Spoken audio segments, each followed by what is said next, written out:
Behind the shelter ran an overgrown hedge which obstructed the hole in the fence. Kneeling at the hedge was Stu Redman, their local copper. He was based at Minehead Police Station, but Patrick had called him at home that morning and Stu had come to Monkeyland on his own time. Patrick said, "Anything?" Stu looked up, surprised to see Patrick, or just surprised to be asked. He straightened, brushed himself off. Laconic. West Country. Squinting. "Not much, mate." He pointed to a muddy footprint. "One of them was wearing Doc Martens, if it helps." Patrick laughed sorely. "Cheers." Stu's mockery, friendly enough, waned. He squinted at the drizzle-lashed playground, toed at a crushed Stella can. God knows why they'd come here in the first place. It seemed like such an effort for such little reward. To drive out here to this gimcrack shelter just to drink cider and smoke cigarettes and maybe do some necking. "I was in the desert once," Patrick said. "In a coach. No toilet. The way it worked, when enough men needed to go, the driver stopped to let them off. There was nothing around for miles, just sand and road. And the men? Do you know what they did?" Stu shook his head. "They turned round," Patrick said, "and pissed on the wheels." Stu scratched his nose, considering. "I'll have a quiet word round the village. But you don't think it was kids?" "There's a few local bastards, a few tearaways, tattooed Harrys, but be honest, if any of them wanted to kill a monkey, they'd most probably have brought their dad's shotgun and blown its head off." Patrick looked at him, blinking. "They're not that clever," said Stu, "as a rule. A kids round here." "Right," said Patrick. He and Stu walked back, their heads bowed in the rain. They shook hands near the bachelor compound, and Stu went home. Patrick crossed to the infirmary. Jane was there, in the vet's office. She'd been present at the morning's necropsy.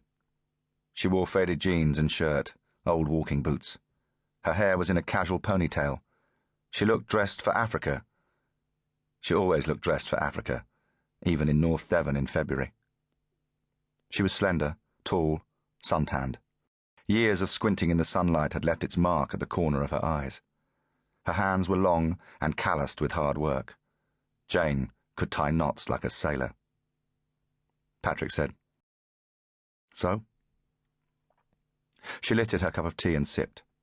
She looked at him from under her brow, shrugged a shoulder. It meant, who knows? They didn't speak until Don Carraway emerged, still dressed for surgery, all but the latex gloves. Behind him, Rue lay dissected on a stainless steel table, unzipped from throat to pubis, still wearing that lurid death grin.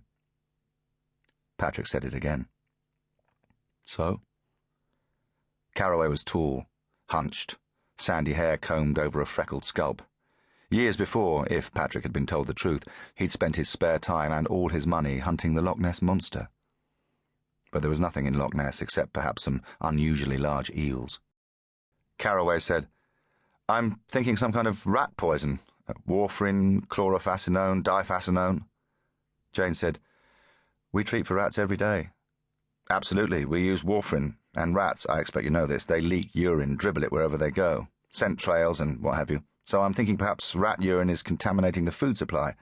Perhaps Rue has eaten contaminated food and she's so old and weak, you know, a healthier chimp could take it." "But it's not that." "No, it's not that. Rat poison is slow-acting.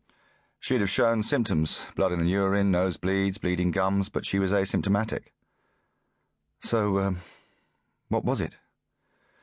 "Not sure, but the symptoms, the vomiting, the defecating, the violent seizures, yes. It looks like the effects of a rodenticide called 1080, sodium fluoroacetate.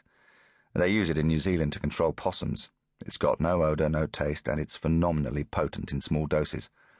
A few meals will kill you in a couple of hours. If you're going to poison a chimp, that's the way to go."